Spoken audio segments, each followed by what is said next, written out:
আল্লাহ পাক রব্বুল আলামিন এই রমজানুল মুবারকে তার বান্দার জন্য জান্নাতকে সাজিয়ে রাখেন, গুছিয়ে রাখেন, যাতে রোজাদার বান্দারা আল্লাহর প্রেমে জান্নাতে প্রবেশ করতে পারে। এরপরে হচ্ছে গিয়ে যেই ব্যক্তি আল্লাহর সন্তুষ্টি অর্জনের জন্য একটি রোজা রাখে, আল্লাহ পাক রব্বুল আলামিন তাকে জাহান্নাম থেকে এত দূরে নিয়ে যায়, একটা কাক জন্মের পর থেকে উড়তে উড়তে মৃত্যু পর্যন্ত যত দূর পর্যন্ত যায়, এক রোজার বিনিময়ে জাহান্নাম তার থেকে তত দূরে যায়। সুবহানাল্লাহ। একটা কাক জন্মের পর থেকে যদি উড়া আরম্ভ করে, সে দেখবে যে উড়তে উড়তে আফ্রিকা চলে যাবে।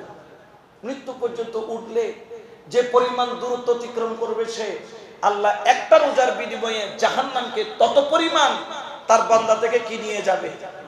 দূরে নিয়ে যাবে।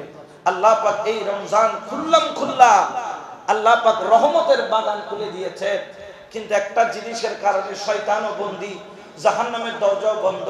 কিন্তু এই নফস নামের এই শয়তানের কারণে আমরা ইবাদতের স্বাদ পাই না, ইবাদতের স্বাদ পাই না। এই জন্য আমরা যারা, আপনারা যারা এখানে আছেন, এই রমজানের মুবারকে রোজা রাখবেন। অনেকে আছে বলছে আতুর রমজানের রোজা রাখুন করতো না, এরকমও অনেক আল্লাহর বান্দা আছে না নাই? খবরদার, কেউ যদি রমজানের রোজাকে অস্বীকার করে সে মুরতাদ হয়ে যাবে, কাফের মুরতাদ, ওয়াজিবুল কতল তার উপর। আপনি রাখতে পারেন নাই, রাখেন না, অন্তপক্ষে হায়া রাখেন, লজ্জা রাখেন, অন্তরে কি রাখেন? হায়া, লজ্জা, শরম রাখেন। কিন্তু রমজানের রোজাকে যেই ব্যক্তি অস্বীকার করবে সে মুরতাদ, তাকে ওয়াজিবুল কতল, ইসলামে হুকুমত থাকলে তাকে ওয়াজিবুল কতল, যে রমজানের রোজা রাখা লাগবে না, এরকম যারা বলবে।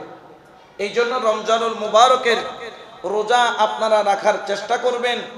আল্লাহ পাক রব্বুল আলামিন আমাদেরকে রমজানুল মুবারকের হক আদায় করার তৌফিক দান করুন। আমিন।